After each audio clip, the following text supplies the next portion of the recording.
The man you're about to meet says he time traveled as a child, that he was part of a classified government project. He claims he stood at Gettysburg and later walked on Mars. He has names, he has dates, he has photos. But does he have the truth? That's what we're here to find out. The man's name is Andrew Basiago, a lawyer, a writer, and, depending on who you ask, either a government insider or something else entirely. Since the early 2000s, Basiago has been telling a story that sounds like it was ripped from a classified sci-fi script.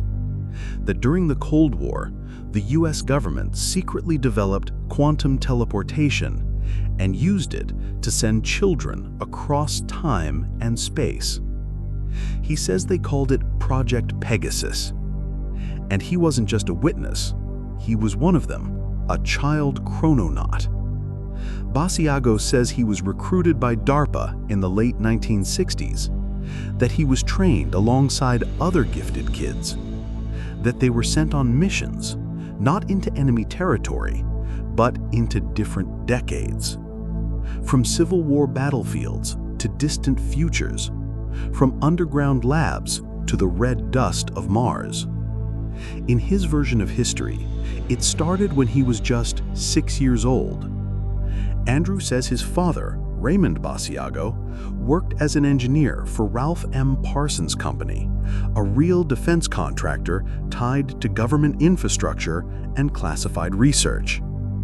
But Andrew claims his father was also part of a black-budget program run by the US military. A program that didn't just build weapons, it broke reality. That program, he says, was called Project Pegasus. Project Pegasus, according to Andrew, was a secret initiative under the US government's Defense Advanced Research Projects Agency, or DARPA. DARPA was created in 1958 after the Soviets launched Sputnik, and its mission was simple: make sure America never falls behind again. But while DARPA publicly worked on satellites, the internet, and stealth tech, Basiago claims they were also experimenting with something else: time travel. The project, he says, was headquartered in places like East Hanover, New Jersey, and an underground lab near Sandia National Laboratories in New Mexico. The goal? Train children, because of their adaptability to teleportation, to become time-traveling assets for the US government. Andrew says he was part of a group of 140 kids, hand-picked, watched, groomed for jumps. The first device they used, he claims, was called a chronovisor, a kind of plasma screen that could project images from the past or future sourced from quantum fields. Not quite a machine you walked into, but one you saw through. Later, he says, the tech evolved into teleportation chambers based on the lost work of Nikola Tesla. Walk between the tuning forks and your molecules would dematerialize, then reassemble light years or decades away. He claims his first big jump was to 1863 to witness President Lincoln's Gettysburg address.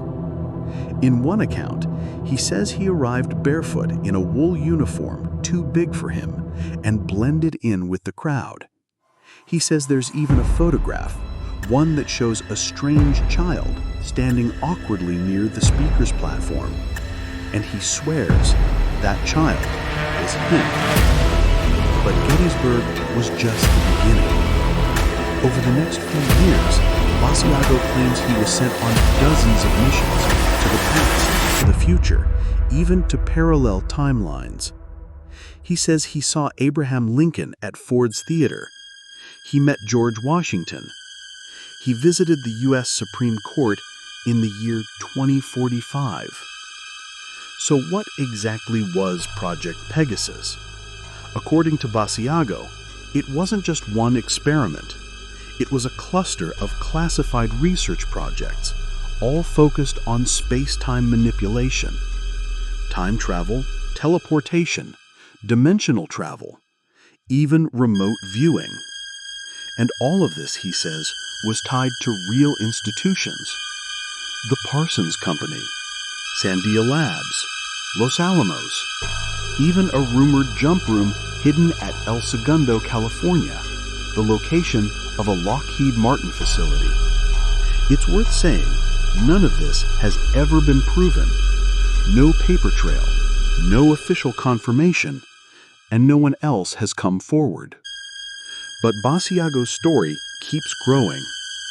He's named other participants in the project, including a man you may have heard of, Barack Obama. This is where it gets weirder.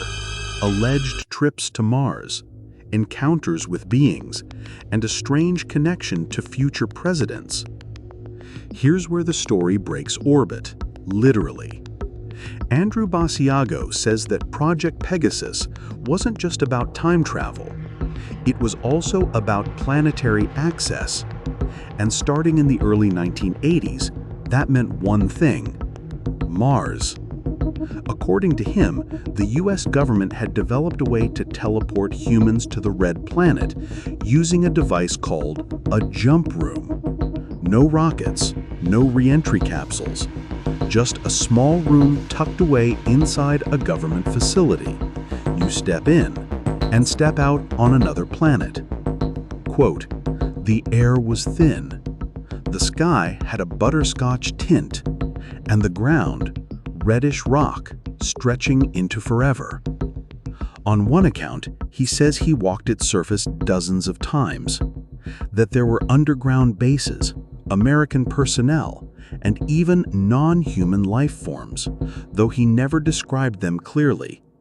He said they watched, but never approached. He also claimed he wasn't the only one. Another name he dropped, Barack Obama, who allegedly participated under the name Barry Soetoro. Alongside another alleged chrononaut, William Stillings, they trained at a California college before being deployed to Mars. Obama, of course, has never addressed these claims, and the White House once dismissed them as ridiculous. But if this is all fantasy, here's the question: why Mars? Basiago says the US wanted a forward base, a foothold, in case Earth became compromised. Others believe it was about preserving bloodlines or controlling future timelines. Either way, the implication is staggering, that by the early 1980s, the US may have already achieved something NASA still hasn't: human contact with another world.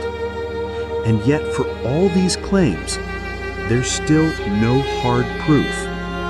Just a story, a voice, and a promise. For all the headlines Basiago's story has earned in fringe circles, there's something it hasn't earned: mainstream validation.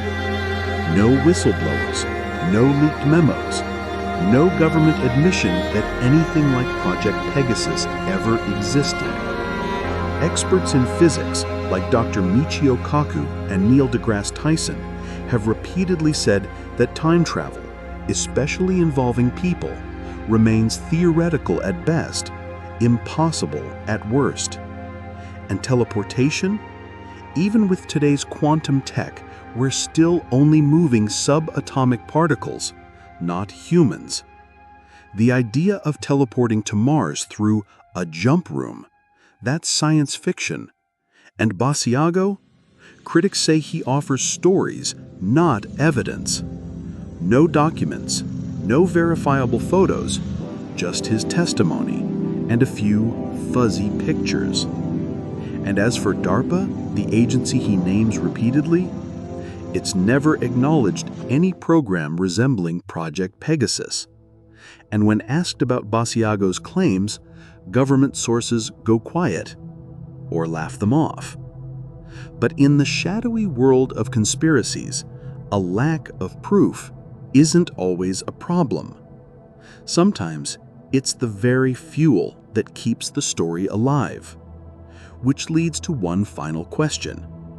If Andrew Basiago is lying, why? What's the end game?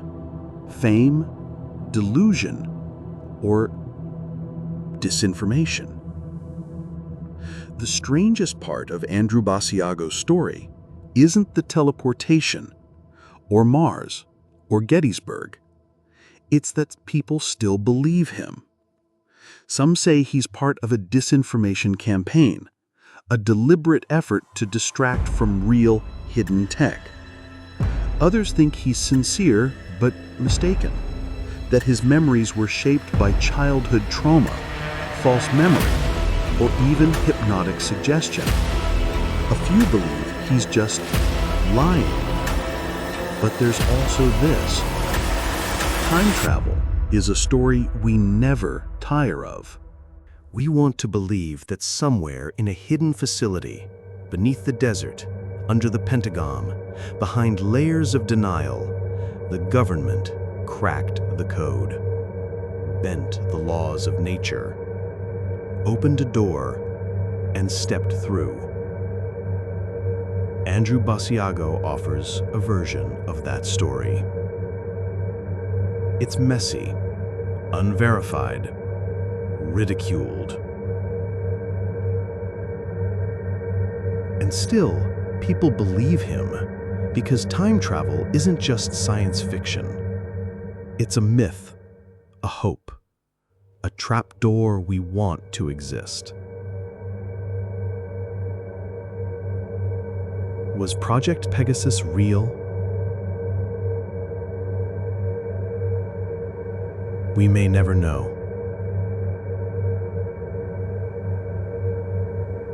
But as long as people like Basiago keep talking, and as long as people like us keep listening, the door doesn't close. Not entirely.